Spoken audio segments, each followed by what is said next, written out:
بھائی شادی شدہ مرد جو ہے وہ ایکسٹرا میرٹل افیئر چلا رہا ہے، لعنت ہے ایسے مرد پہ۔ میں کہتا ہوں حکومت کو ایک پالیسی بنانی چاہیے کہ ایسے مردوں کو چوک میں سنسار کرنا چاہیے جو اپنی بیگموں کے ساتھ چیٹنگ کرتے ہیں۔ آپ نے اسلام کا تصور ہی بدل دیا۔ آپ پتہ نہیں کس سے انسپائرڈ ہے، ویسٹ سوسائٹی سے انسپائرڈ ہے، ملٹیپل گرل فرینڈ سے انسپائرڈ ہے۔ یہ ہمارا کلچر نہیں ہے، ہماری سوسائٹی نہیں ہے۔ ایک مرد کی بھائی نیڈ نہیں پوری ہو رہی، وہ شادی کرے، دوسری تیسری کرے، چوتھی کرے۔ یہ ہے یہ، اور باہر جو ہے وہ کیفوں پہ ڈیٹا مارتے ہیں، لانتی ہیں ایسے شخص، ایسے مرد۔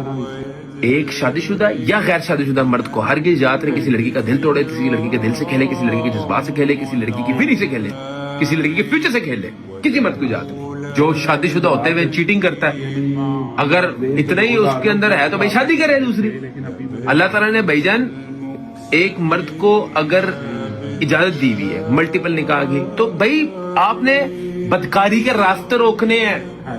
بدکاری شدید گناہ ہے، اللہ تعالیٰ نے قرآن میں فرما دیا وَلَا تَقْرَبُوا الزِّنَا وَلَا تَقْرَبُوا الْفَوَاحِشَ، اتنا سنگین گناہ ہے۔ ان مردوں کو پابند سلاسل کرنا چاہیے جو، میں کہتا ہوں شادی شدہ کے بغیر بھی ایک مرد اگر فحاشی کا راستہ اختیار کرتا ہے تو فحاشی کے خلاف جو ہے ہمارا سٹانس کلیئر ہے، اس بندے کو سزا دینی چاہیے۔